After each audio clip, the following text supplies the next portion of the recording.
Okay, probably Chaye Adam. So, all right, so I'll just repeat the Chaye Adam. Okay, No, we didn't. we did not get to the Chaye You're Adam. doing this, Torah Master. Yes, the Torah Master is late Okay. 18th to the 19th Yeah. century. Okay. All right, so the first Rav, and I know for sure we did him last time, but he's called Rabbi Aryeh Leib from Steer. I can't pronounce it. It's somewhere in at one place he said he's from Galicia, one place he says he's from Ukraine. So it's somewhere in Russia. He's known as Gitzot HaChoshen because that's his famous work that he had written, which was a commentary on the Shulchan Aruch. And for those of you coming to my class, over several years, once the Shulchan Aruch came out, that would have been in the 1500s. So many of the commentaries that come after their commentary, it's so interesting. Where his main goal when he wrote the Shulchan Aruch was that there should be a concise, compilation of a halacha, up until his day. But it ended up that commentaries were written on the Shulchan Aruch, and then commentaries on the commentaries, and it's still continuing, even to this day, although it might be a specific halacha that I want to elaborate on. I'm curious to know what gauge of rabbinical accomplishment got people listed here. Oh, okay. Because I have an ancestor who wrote a book that's still being used, which is Darkei Yoshel. Okay, I think it's my son. My son's were a rabbono. Really, you would no. It was just when I first saw it. He lived in Auschwitz and was his Auschwitz, the town of, and so the early 1800s. So an earlier period than what It was later, actually. Later, right? 19th century. It is a 19th century. Right. So, no, I was just wondering because I don't know. Look, I get a lot of these things from I look at different books and I compare and contrast. And if I repeat a person's name, then I know it's a prominent individual. Yes, Rabbi Green? I was just going to point out that, remember, it depends also on the kind of literature that he was writing. Okay, if it was a halachic book and commentary on halachic books, that's one genre of literature. If what he wrote was, let's say, Musar, moralistic literature, that's sort of a different kind of I don't know exactly. I've never genre of literature. So it could very well be that a book, that we're being talked about may focus more on, let's say, halachic genre literature, but that doesn't mean that a book of Musar genre was not significant. It still could have been used in yeshivas and things like that, but it's considered a different, as I say, genre, and as a result, that may be part of the issue. Now, I haven't talked about Musar yet, because that's what I will get to Rabbi Yisrael Salanter, and then how the idea and the concept of teaching Musar in the yeshiva, then proliferate. But that's like a little bit later in the 19th century, but it will be a whole separate unit just talking about the Musar movement. So we will get to it. So the ones I'm highlighting here, though, are still people making commentaries on halacha, or some of them might go back and concentrate perhaps still on the Gemara and certain issues brought up in the Gemara, whatever. So that's this man who is known, as I say, Gitzot HaChoshen, and they're still used today. All right, the next person is the Chaye Adam. I don't know if you ever heard of him. He's actually pretty renowned. Rav. His dates there were 1748 to 1820. He was actually born in Danzig, Gdansk, all right, in Poland, but he actually studied in Prague, right, went to yeshiva there. He was a disciple of the notable Yehuda, who's a very prominent Rav. At first, he served as a Dayan in Vilna, And he wasn't paid. He obviously had enough, private funds to survive. And well, it says here, he earned his livelihood as a merchant because he refused to profit from his Torah scholarships. I mean, that's the ideal, that you don't get paid for being a. But of course, over the centuries, I mean, already even in the medieval times, they realized, the Rav needs an income also. So, I might have mentioned this to you. When my father first became the rabbi in Harrisburg, so it was what they call the height of the Depression, it was the early 1930s. So they used to pass like a hat around. This is how he got paid. Well, he had to eat also, exactly, to pay his rent where he was staying. Yes. He wrote, again, this Chaye Adam, that last paragraph, which is a digest of the primary laws of the Shulchan Aruch. That part of the Shulchan Aruch, that's called the Orach Chaim. And he also wrote another book that's also well known, Chachmas Adam, which is about those parts of the Shulchan Aruch that are the Yored Deah laws. There are 4 categories in the Shulchan Aruch. And each of these works was accompanied by an addendum, which Rabbi Danzig, presented a scholarly exposition of the more complex aspects of that halacha. Okay, let's go on through the page. Both these svarim are regarded as highly authoritative halachic works, and because of their concise style, they enjoy great popularity. So that's why I say they're pretty well known, and that's why he is known by his sefer, which is the Chaye Adam. It's used extensively, it says, as a basic text in many intermediate yeshivot. I don't know what they mean by intermediate. High school, maybe. I'm not really sure. Did you ever study? Remember learning it? I think in Israel that they often use it in yeshiva katana. Oh, even the yeshiva. For the upper grades. Right. And then there are individuals in yeshiva gedola that learn it on their own. Oh, independently. Okay. It says this work includes Tefillas Zakah, which we say before Nidre. So, but you're saying you can remind yourself that it was composed, right? Come right in, but composed by the Chaye Adam. Okay, we're going to go on to another individual, and his name is. Come over here. Let me give you some sheets. Okay. Okay, we're on the second sheet. We're talking about these various rabbanim from this time period. Okay, so here's Rabbi Yaakov Lorbaum of Lissa, that's Poland. Hey, all of these are, what's a mixture, you'll see. We do have some German scholars as well, but right now we're talking about Poland. He made a number of major halachic contributions, and he's called a posek. Somebody, people come to him with issues and they want to know what the halach is. So after perusal of numerous sources, he'll come out to a decision. So it's called a pesach din. So he's called a posek. And come here, so I give you the sheets. All right. We're on this sheet, and I'm on the second. Just turn it over. We're on the second page. Okay. Okay, he was a great grandson of the Chacham Tzvi, that's Rabbi Tzvi Ashkenazi from the 18th century. He was also a disciple of this other Torah scholar. His name was Rav Mishul. I think it's familiar with him. Okay. Among Rav Yaakov's most popular and widely accepted halachic works are his Netivot. Well, it's Netivot, but I don't know as far as it. So it's the Netivot HaMishpat, which is again a commentary on that part of the Shulchan Aruch, which is called Choshen Mishpat. And apparently the Sefer is then known in rabbinic circles as this Netivot. This is what you're studying. He also wrote another same thing called Chavas Das on the Shulchan Aruch, the Yored Deah section.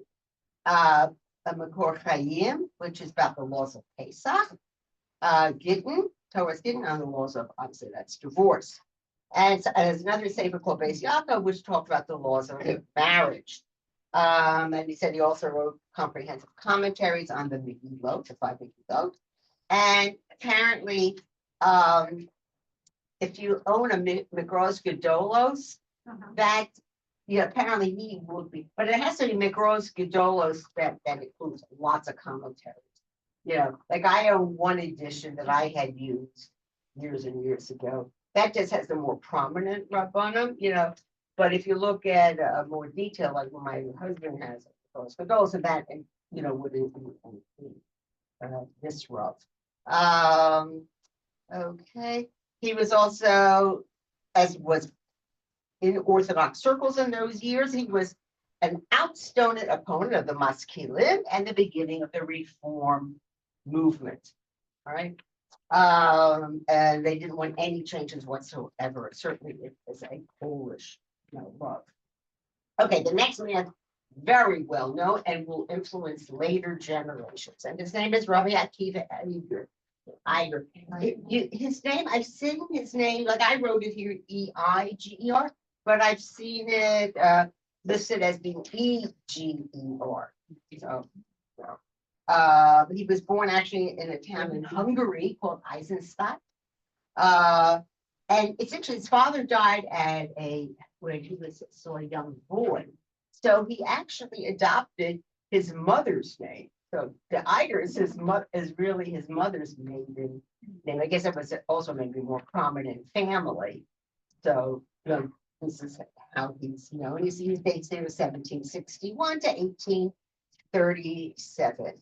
And he was known as this brilliant Torah scholar and also a Talmudic scholar. And he was still just a little boy. He was a very humble person. So that's a very beautiful attribute.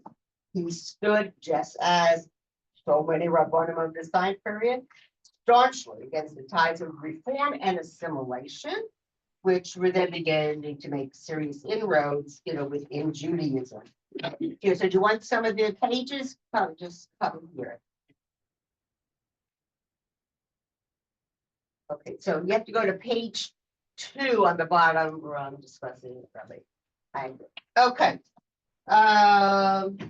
He wrote many important volumes of responsa. Responsa, those are shameless people writing questions and then he writes the answers. Okay, and eventually they're compiled, in published. And a different fiduciary Torah, same thing. He would analyze different situations and then decide on exactly what the practical halacha actually is. He also wrote gloss. Now, a gloss is on the margin when you, so to speak, write notes in the margin. I mean, even students now, when they go to sometimes, people will write, little comments and things they learn. But these glosses are then eventually, if they're accepted and or become more widespread, they're actually printed. They're not handwritten anymore. They're printing glosses. So if you would ever look at a page of Gemara or an original page of the Shulchan Aruch, you will see some of these Rabbanim with their comments all the way on the margins. He also wrote these glosses, well, he said he wrote some on the Gemara, some on the Shulchan Aruch. Both these all right. So it says he wrote it on the Mishnah, right? So, all right. He served for 24 years as a Rav in a town called Markish, which is somewhere in West Prussia. Okay. And then he became the Rav in Posen. And Posen is also considered then part of Germany or Prussia in those days. It wasn't. And he served there from 1814 to 1837. So, the last years of his life, he was this Rav in Posen. Okay, so you can turn to page 3. Oh, I said, right, he wrote these glosses from the Mishnah, the Talmud, and the Shulchan. Okay. And right, he was a man of tremendous midos, very much concerned about this fellowship. When he died in Posen in the year 1837, even people who were ill left there. So you can see the great respect they had for this road. Even people left their beds to pay their last respects to their beloved teacher, indicative of the high regards and esteem in which he was held by the Jewish community, was the fact that he was eulogized with the same words by which the sages of the Mishnah had eulogized the great Tana, that is a Rav of the Mishnah time period, Rabbi Akiva, because his name was Rabbi Akiva either. So it says, when Rabbi Akiva died, the glory of Torah ceased, or whatever. It's a beautiful honor, right? That same thing used for the original Rabbi Akiva is used for him. Just a little bit more info that he was succeeded as the Rav of in Posen by his son, who wrote us called the Gilgal Marsha, which is on the Talmud and the Rif. And apparently, if you own, the Gemara stole from the Vilna Shas, it was considered a very authoritative edition of the Talmud, of the Gemara. So it's in the appendix. I mean, you would find his interpretations, in the back part of the Gemara. Okay, now an extremely famous person I actually had talked about him, I remember last year, but I'm including him here so you'll see he's part of all these were born again from the very late 18th to the early 19th century. And his name is Rabbi Moshe Sofer, and he is known as the Chassam Sofer. Okay, and his dates are 1762 to 1839. He actually was a German Jew. He was born in Frankfurt am Main, okay? And he studied under this Rav Nosson Adler, who would be one of the most revered Rabbanim in his generation. And he soon became an outstanding student in his yeshiva. And the Rosh Yeshiva, you pick up, I mean, any of you have ever taught, you pick up there's certain students who truly excel, and you know that they're going to go far and beyond. They're really going to become very accomplished. Rav Adler and the Chassam Sofer formed a long-lasting mutual bond of love and reverence for each other. Rabbi Adler remained a strong source of inspiration, encouragement, and guidance for Rav Moshe during all the remaining years of his life. So that's very beautiful that, this would be, you have a mentor and somebody to turn to, and perhaps you're not sure how to comprehend or interpret something, you can always turn to your former teacher, to help you. He also had studied under another scholar called Rabbi Pinchas Halevi Horowitz, who wrote 2 commentaries on the tractates of Kedushin and Kesuvos. Those are, sections of the Gemara, as well as parts of the Shulchan Aruch, and also in addition, other tractates of the Gemara. He was also proficient. Now, it's interesting because remember, there's going to be this big controversy in Russia about whether it's okay to have secular studies or not.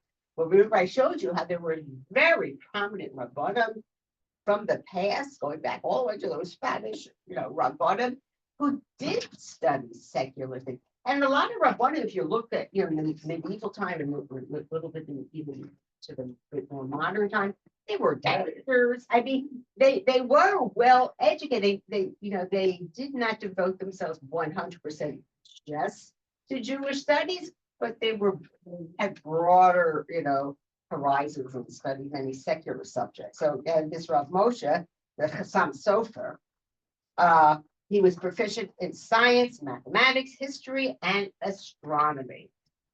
Remember, in the medieval time, there was big controversy on which subjects could one study or not. Big controversy over the study of philosophy, because some felt like this was dangerous. If you study, philosophy, it could lead to assimilation. And it's still into modern days. They're still discussing some of this, I think, sometimes in certain circles. He spoke and he wrote German, which is so interesting because remember those initial Rabbanim of the Haskalah, especially we're talking about in Germany, one of their goals and aims was that the people to become proficient in their native the language in which, not to speak just Yiddish, or that was okay if you want to do it just in your family, or among fellow Jews, but that you had to learn the language of the country in which you live. But part of their goal was that you would then become more accepted, by the authorities, and then you would be granted emancipation, or, they had a goal why they felt. But remember when we talk about the time period of the Haskalah in Russia, I mean, it wasn't, well, they did feel you needed to know Russian. I mean, you needed to just even to conduct business. Everybody knew a modicum of Russian and or Polish, depending what, where you were living and what was being spoken. But that's why I think there was that trend to start emphasizing Hebrew, to hark back to some the days of our glorious history, and Yiddish was sort of frowned upon. Yiddish will have a revival at the very end of the 19th century, going into the 20th century, and many of the later writers of Jewish stories will be writing in Yiddish. Though they would then translate it eventually into Hebrew. Shalom Aleichem. All right. Okay. So it is, even though it had become very popular, let's say a few decades prior to write completely in Hebrew, we have to understand the Hebrew language was not a modern language yet. So it was awkward and hard for them to maybe describe whatever they wanted to use, it was still sort of like a biblical Hebrew. But at a certain point, it, as I say, going a bit more into the 20th century, that they started saying, no, there's beauty in the Yiddish language as well, that it also can become a very erudite language, and you can use that in the writing, of literature, not just a language of the house. Okay. All right. So again, he did know German though fluently. And again, he was known as one of the greatest Torah scholars of his generation. He was a great tzaddik. He was a Kabbalist. And Turin, as his fame spread on page 4, he was besieged with hundreds of halachic questions from rabbis' communities throughout Europe. And he was considered like a scholar par excellence. So when an issue arose, and he wanted somebody else's input, he would write to the Chassam Sofer. Right. And then, so again, this would be She'elo to Shuvo, and I mean, it's a thing that I use, I think, even through this day and age, that you would consult with a Rav of greater authority, greater knowledge, and ask him to help interpret, a particular issue. So again, his responses were collected and published after his death. It's 7 volumes. And so it shows you how many questions were posed to him right over the years. And it says his response, so they were at such a high level that they're compared to those of the note of the Yehuda, who was certainly a great scholar, who was considered like one of the foremost authorities of that day. He also wrote a commentary on tractates of the Gemara, and one on the Torah that's called Torah Moshe. Okay, the Chassam Sofer was not only an outstanding scholar, he was also a dynamic Torah leader. I think maybe he's known even a bit more for this, become a leader of the Jewish people. He took rabbinic posts in this place again called Resnitz, which kind of is Moravia, and it's part of what was Czechoslovakia, okay. And in Modersdorf, Hungary, there's a neighborhood in Jerusalem. It's a very firm neighborhood, right? So, Hungarian Jews, right? So a lot of Hungarian Jews settled there, and he stood there at the head of important yeshivas. In 1804, this will be his most prominent position.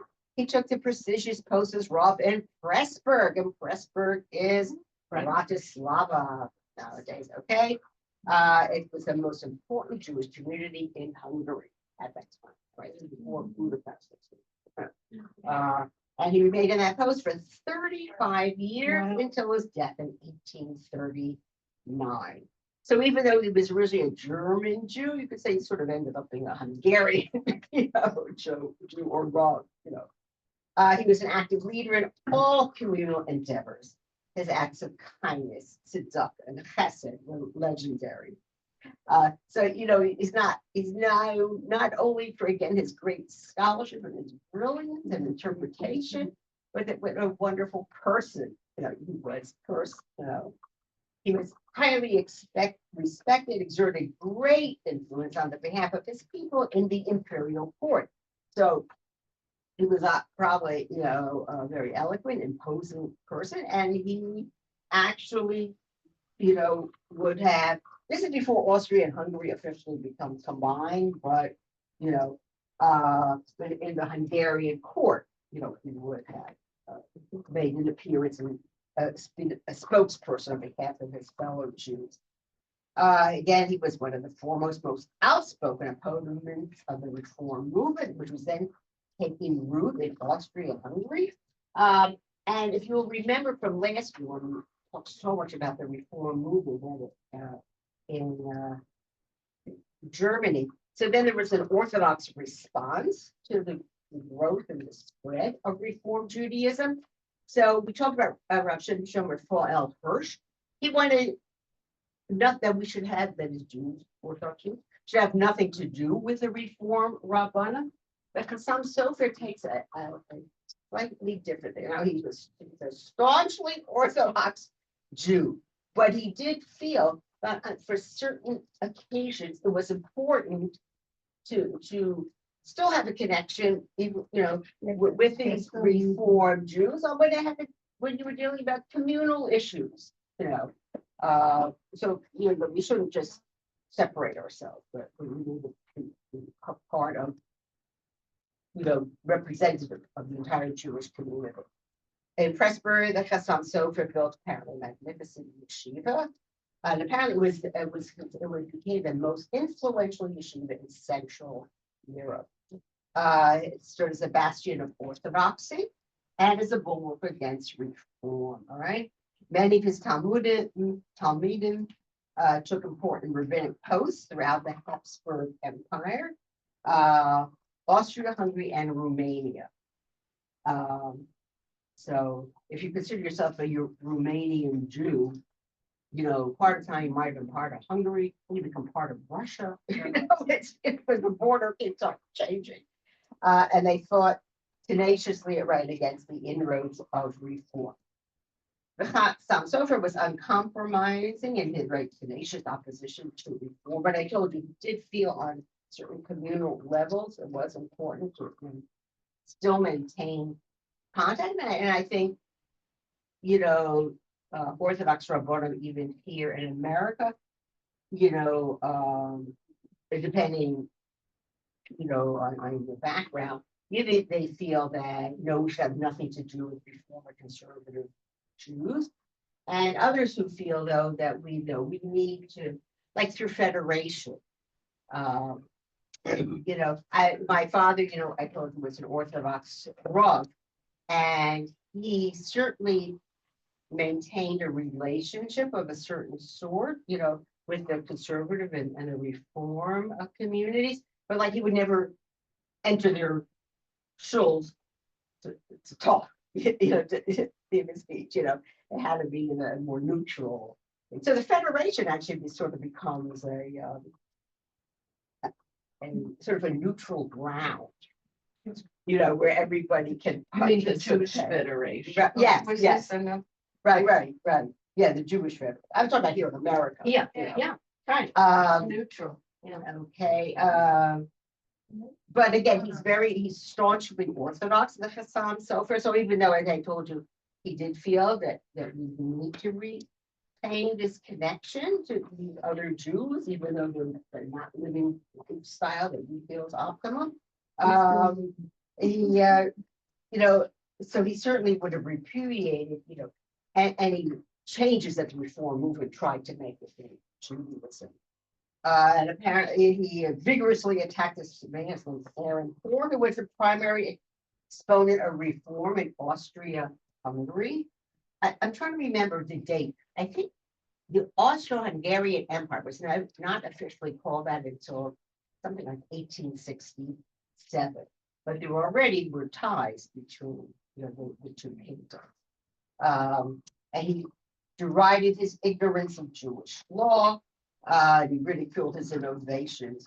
I remember my youngest son once went to what's called provo, when you try out for a position. They have to get set. So this is for a position of assistant rabbi. And I'm not going to mention where or what, but so the head rabbi of that shul, interviewed him, and he questioned him on his knowledge and background. And he said he ended up hiring him. He said because he had a lot of young men from Hovevei yeshiva. I mean, it's not reform, but it is extremely liberal, right? But they don't really study halacha like you do in more traditional yeshivas. So he said it was like, for him, it was like a pleasure to finally have an interview with somebody who actually was really knowledgeable. Okay. He would often say, anyone who holds Jewish customs up to ridicule casts aspersions on his own Jewishness. And that's true. If you're going to not certain aspects, it's going to reflect badly upon you. But he's known for this phrase, Hadash Asur bin HaTorah, that, making any innovations, with halacha, right? It's asur, completely forbidden, from the Torah. Okay. This is interesting. So on the last page 5, says he went so far as to compare the reform movement to the Saducean. This is going back to the Second Temple era, and the Karaites who come at a later date, starting in Babylonia. Okay, this is so interesting. I always like to hear about their personal family backgrounds. Okay, after his first wife passed away without having borne him any children, the Chassam Sofer took the daughter of Rabbi Akiva Eiger. So you see how everybody's been interconnected after his wife. When the Chassam Sofer died at Pressburg in 1839, 2 years after the death of Rabbi Akiva Eiger, his passing was taken as a personal loss by the many hundreds of Jewish communities throughout the diaspora who had turned to him for Torah guidance. The Sofer family, apparently still well known. I'm not sure what like today, now in the 21st century, so familiar. Continued in the tradition of their illustrious forebear. All the sons and grandsons of the Chassam Sofer were great Torah scholars.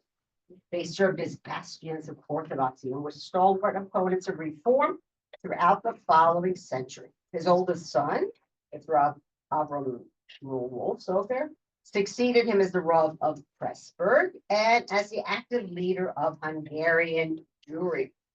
He's known as the Kesef Sofer. And that's his sponsor, known by that, and the writings on the Torah. No, we'll call that Kesef Sofer. The Chassam Sofer strongly advocated return to Eretz Yisrael, as well as renewal of Hebrew as a spoken language. So he was really modern, in his thinking, looking forward, turn, ultimately there should be this return to living in Israel, and that Hebrew should become a spoken language. And we're talking about, an earlier part of the 19th century. I mean, this will become much more popular, more prevalent, later towards the end of the 19th century, so in the 20th century, and then we have the rise of Zionism. But that's not always associated with religious Jews. But you see here, there were religious Jews, Rabbanim, who were, even though Vilna Gaon himself never made it, but he encouraged a group of his students went, now we're talking about 1700s, who went and made Aliyah, and they settled in Yerushalayim. And he has you might have heard of him. He has a great grandson. His name is Rabbi Akiva, Sofer. He separated with her Ryan in 1940. Thank God he got out then. Because otherwise he would have been caught by the Nazis. He established there the Pressburg Yeshiva. I personally never heard of the Pressburg Yeshiva. I just want to add a personal note. Yes. About 10 years ago, my husband and I were in Vienna for a week. And we decided to take a boat ride up the Danube, about an hour, 2 hours, whatever, Yes. to Bratislava Right. to see his Oh. And there was a big controversy over there because the town wanted to build a highway. Oh. I don't know all the details. Right. I don't remember from that long ago, but there was a controversy. And at the end, there's one on the road, like off the road, and you have to cross the road, I recall, and go underground. It's like an underground all hell. And I remember meeting somebody there from Montreal who said he's descendant. Oh my, very Yes, nice. yes. Yeah. But the interesting thing was, and next to it is the Jewish cemetery, full of old, pre-war, Right. obviously. But the interesting thing is that we took a bus from the, where the ferry stopped. Right. And the bus stop is called Chassam Interesting. Sofer. So I guess even those Hungarians, probably hate the Jews, but they still call them that. Chassam Sofer. This prominent wrong who was there. I thought that was. Yeah, it's rather interesting. Ironic. Yeah. How many years ago? Yes. And let's have somebody else. Oh, yeah. Oh, he did. Oh, the Pressburg Yeshiva that was in Yerushalayim. No. Oh, the original one. Right. Okay. I mean, or any of you have a Hungarian background? I told you mine's Lithuanian, parts of Poland, but it's a very difficult language because I don't know if you ever looked at the map. Hungary is like landlocked. There are no waterways to get out of it. And so their language, the Magyar language, is a very unique language and very difficult for anybody, unless you're Hungarian, to understand when they talk about it. Okay, now I gave you out another sheet. We're going to start that. Now, some of the things in this, right, the Pale Settlement, these are things we had mentioned before, but now this is more like a cohesive overview of what life was like in the Pale of Settlement. As I said, we certainly have touched upon it, but a lot of it of what we did was more like based on history and the different czars who were ruling over this thing. But I just want to tell you what life was truly like for the Jews who lived there. So, we'll kind of read it together. All right. So it says the Jews of Eastern Europe reproduced themselves.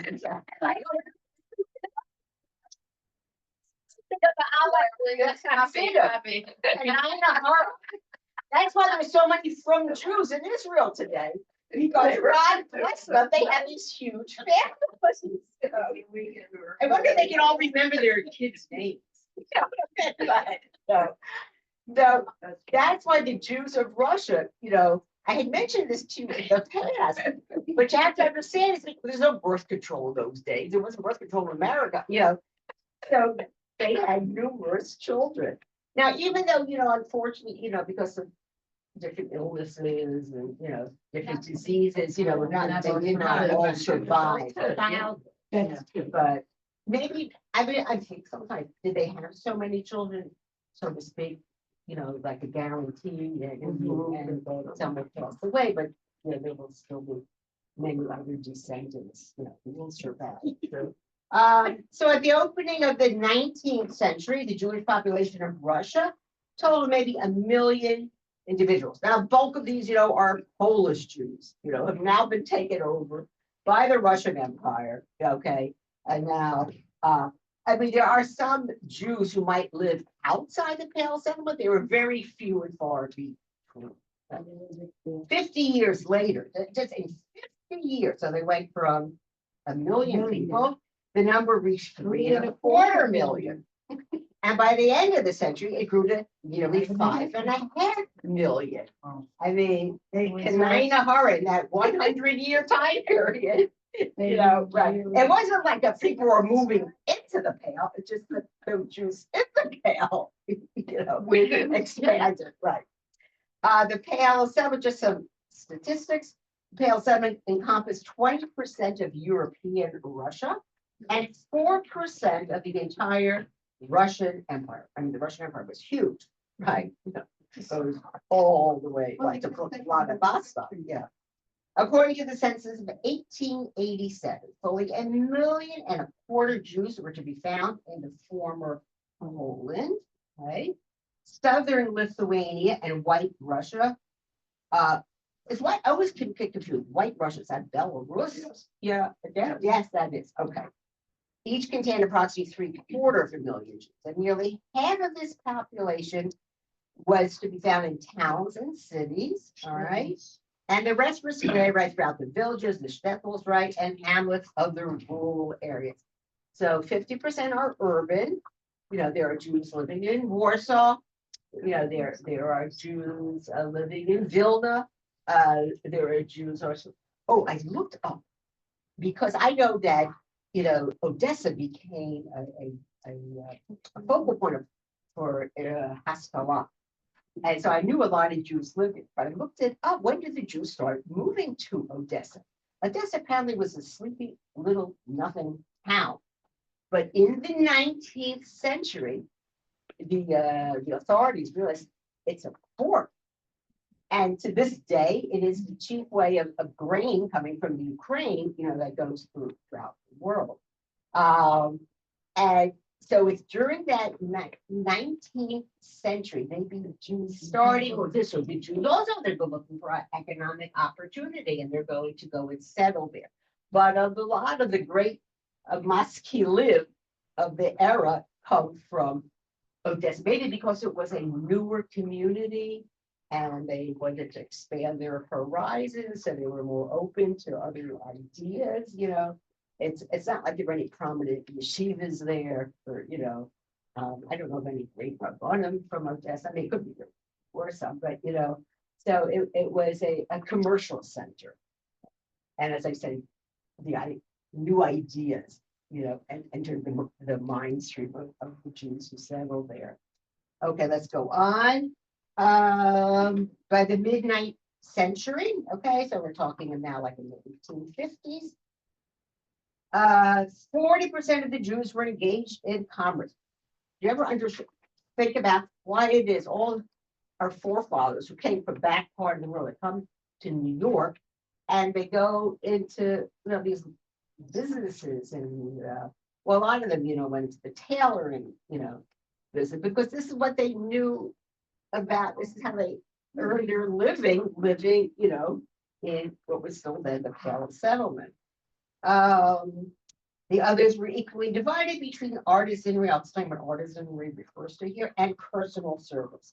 Nearly all the merchants of the Pale were Jews. So, it wasn't the local population who engaged in this. Yes, a lot. Well, a lot of them were peasants. There were a lot of these wealthy noblemen who owned these big estates. The peasants worked on these things. They were officially free, starting in the 1860s, early 1860s, but they're still tied to the land. This fact caused the Russian government to refer contemptuously to Jewish parasitism. Where these, well, the Nazis certainly picked up on this also, that, where these parasites and we're eating off of the land, we're taking advantage, and to Jewish over-concentration in trade and commerce. Okay, next paragraph. The Jews were exceptionally influential in the upper levels of commerce. And we talked about this, I remember last time. Until the second half of this 19th century, they dominated the liquor traffic. So interesting because Jews, I don't know so much nowadays, unfortunately, but Jews might have been in the liquor business, but they never touched a drop of it. Or maybe just to make like a small kind, right? I mean, you don't hear about drunkards, in this time period. And apparently when it was still called Poland, it says even a century prior to this, that's what they, a lot of, I'm not saying that everybody did, but a large proportion of the Jewish population engaged in this liquor business. I presume it talks about from the time the manufacture of it, stills, whatever it's waiting for, to the sale. I don't know about you, but I had Zeta, well, actually my great Zeta, and he came to emigrated in the late 1880s, early 1890s, and in his apartment on the Lower East Side, he made liquor in the bathtub. Right?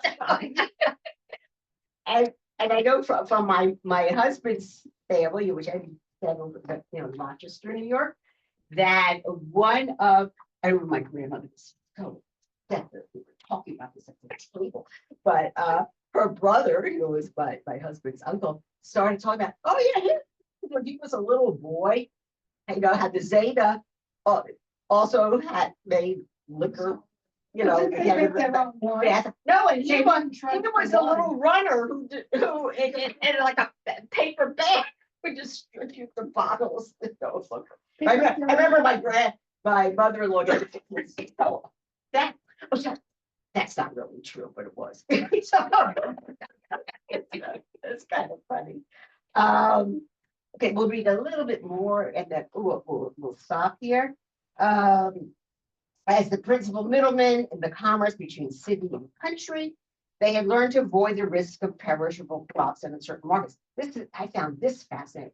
How did they get into the liquor business? First of all, they didn't own land, right? They couldn't be farmers. That's why some of the czars tried to make them into farmers, didn't work out too well. Okay, so they converted grains and cereal products into mash for distilling. First of all, this way you don't have to worry about it rotting, the fruit, the grain rotting, and right away you're converting it into liquor, which can last, I guess, for a really long time, right? I remember after my father had passed away. So, people like Purim, especially, people come and they bring the rugs, the shalos manas, this collection of bottles that my father never touched a drop of it. But my husband was very excited. It's about a drop. He took them. All right. We'll just read a little bit more. It says, during the first half of the century, wherever one traveled in Russia, the tavern, inn, or liquor store was likely to be owned by Jews. So when I think back to those, remember when I told you when I took Hebrew literature when I was in high school, we read like the Yenwell and Wilhelm Sparn and other writers. That's what they would talk about. They would talk about the Jew being the innkeeper, or somebody traveling and finding a place to stay overnight and getting a bite to eat. So it was called the Kretschmer, right? Kretschmer. Kretschmer. Because I know my husband. His grandfather had a house downstairs with a store, was a Kretschmer. Oh my God. People would pass through. Wow, how interesting. I'm not too bored with that, but thank you for sharing. In Romania. Okay, so we'll continue with this next week. And then, and I'll continue to tell you again about some of the very prominent Rabbanim from this time.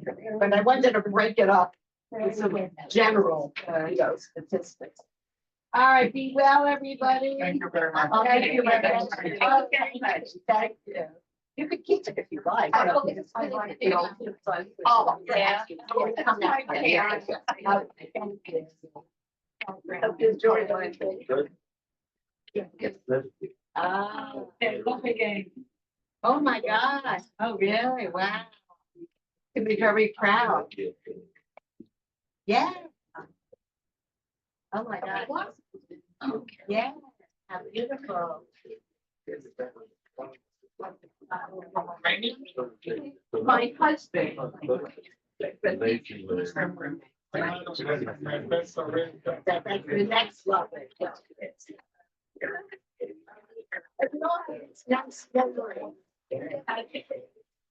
With, yeah. Oh, my parents were pretty cold.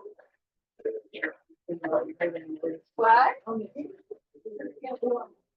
I know, he didn't like the way I parked, so. Yeah. So I don't know, he's good, whatever, he's fine, he's just fine. Yeah. Yeah, so he's got issues, but not today. That was my part. It was hilarious. I went over to.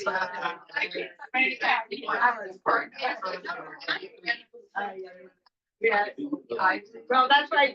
I get it, all these family stories, but it was not how it was.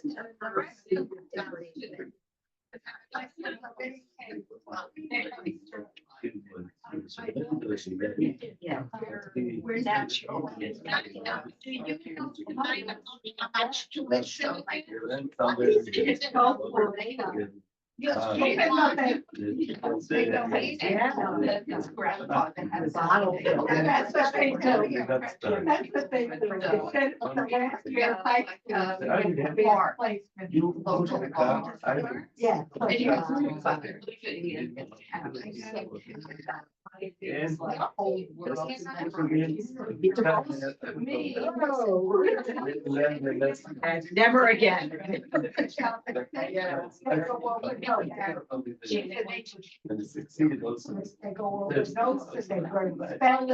I love it, learning these stories. Yeah.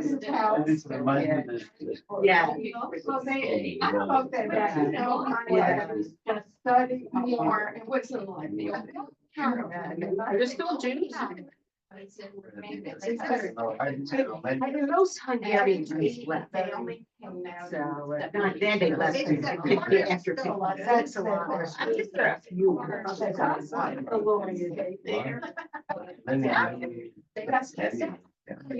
So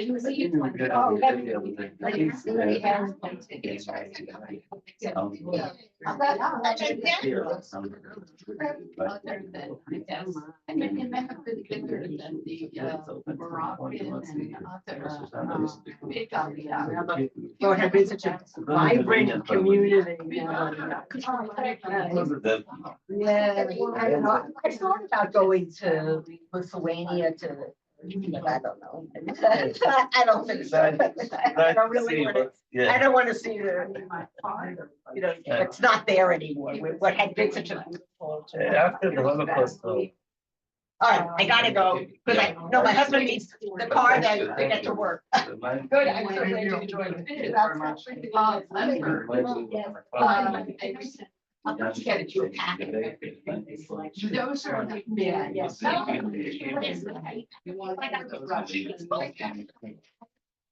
Anyway, so we did a lot for many years. Well, I figured. Yeah, it's covered.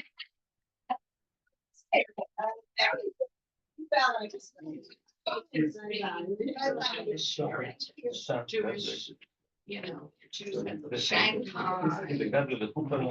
And Pesach in Shanghai, could you imagine Pesach in China? And then I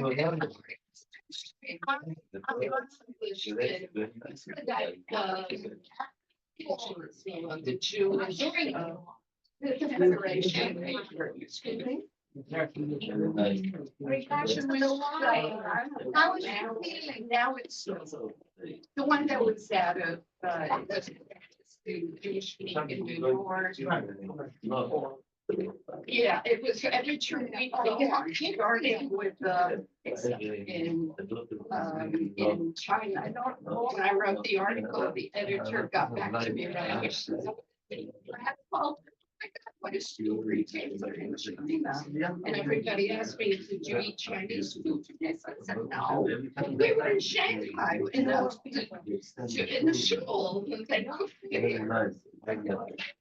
regular food, regular. It was this already rabbi with a Ashkenazi wife who cooked liver, all the we had nice all over Shanghai. Jewish cat. And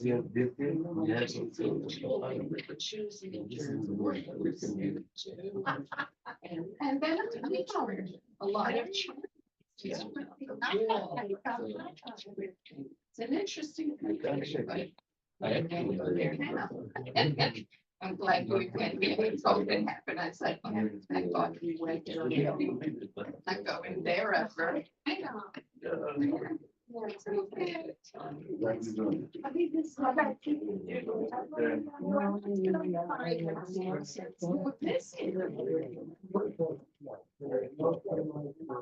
They'll be fine. Yeah.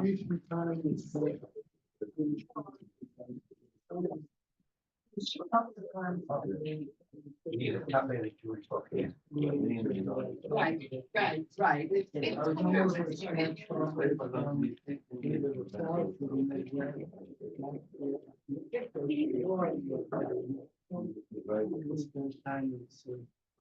Yeah, and your kids are all over. Well, we have, at least in Boca. Oh, it's, part of the administrative team, there's many things. We have another Sunday The police. So that's why you go to Jerusalem. We have a son that lives in.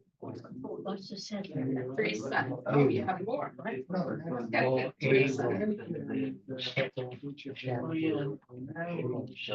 Beautiful. In White Plain, there's this is a synagogue. There, I remember my husband's late brother lived in the area there, and but I don't know if it wasn't it was one downtown. I remember. Two of our sons.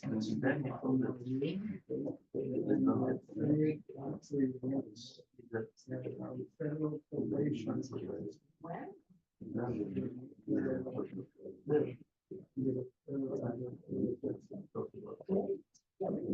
You went to YU as well? No, he didn't. But that's, they all have.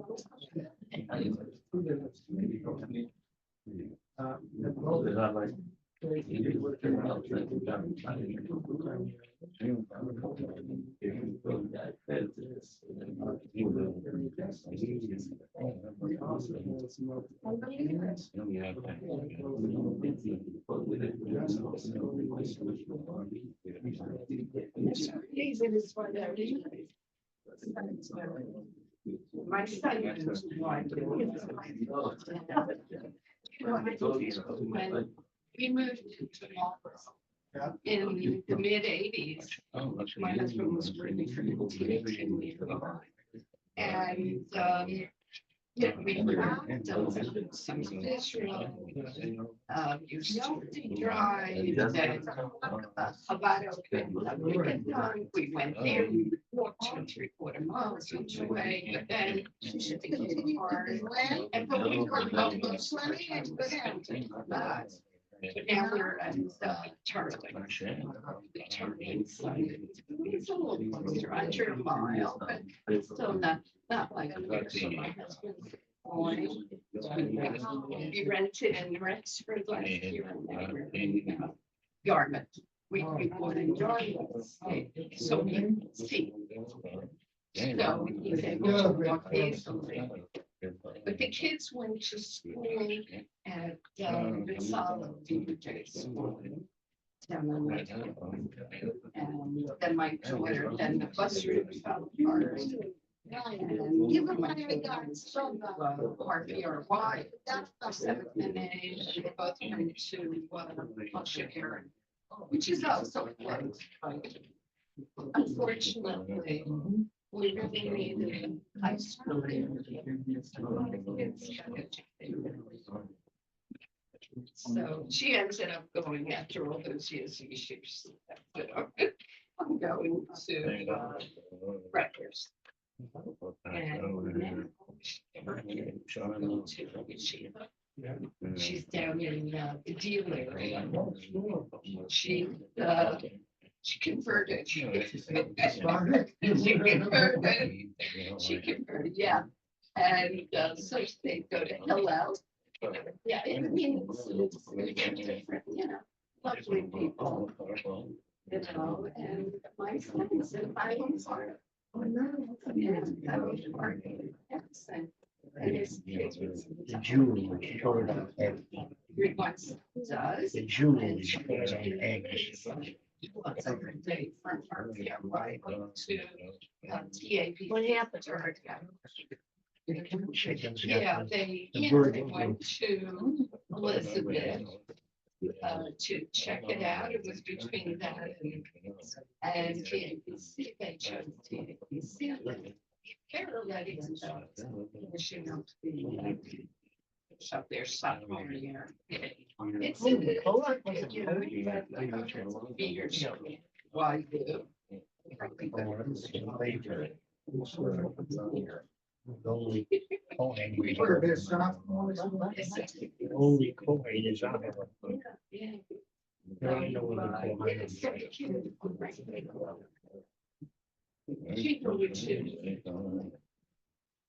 We decided to send them to yeshiva because we looked around. We looked around and, but we know a lot of the people, we were very active in the museum. Oh, The yeah. Jewish Heritage Museum, we got Down the very right active. scale. When my husband retired. And we were reverting on the permanent exhibit. $2 for $3. Beautiful, my husband had a major contribution for a long time, yeah, it was beautiful, it was beautiful. Mhm. I said, that's very nice. Yeah, but not anymore, I mean, there was a lot of politics, so, you know, whatever, but it's still a very nice place. How are you? And beautiful. I have to go and check that.